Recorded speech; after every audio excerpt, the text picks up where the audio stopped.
scout, bonjour à tous. Comment identifier un joint de culasse HS? Ah, ce joint de culasse, tant redouté lorsqu'on y a déjà été confronté, notamment pour le coup de sa réparation. Il s'agit de cette pièce au-dessus de ma tête qui permet l'étanchéité entre le bloc moteur et la culasse. Pour diverses raisons, quand ce joint lâche, les symptômes peuvent être divers selon l'endroit de sa détérioration. J'ai sélectionné pour vous les 4 cas les plus fréquents. Ils vous permettront facilement de reconnaître un joint de culasse HS dans la plupart des cas, sans être un spécialiste et sans outillage.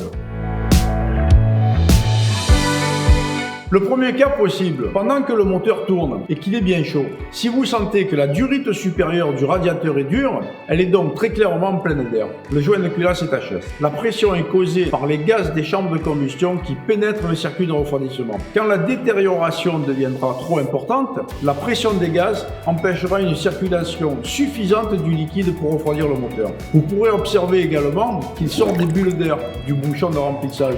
Vous aurez ainsi la confirmation que les gaz passe dans le circuit de refroidissement.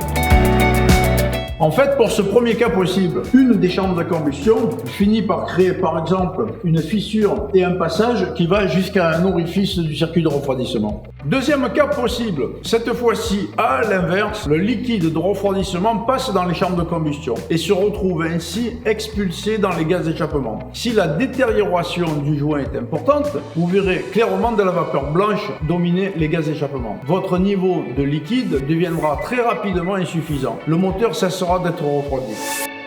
A l'inverse du premier cas, de l'orifice du circuit de refroidissement, cette fois-ci, le liquide partira vers la chambre de combustion.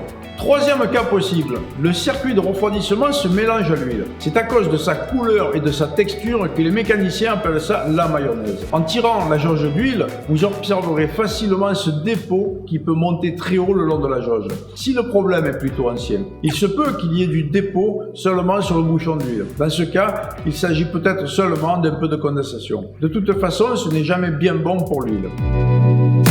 Ce qui arrive dans ce troisième cas possible, c'est que le circuit de refroidissement se mélange au circuit d'huile.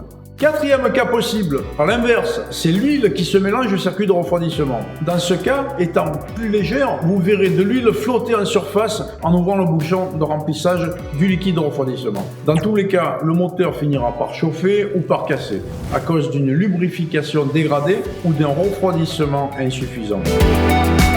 Dans ce cas, à l'inverse, c'est le circuit d'huile qui viendra infiltrer le circuit de refroidissement.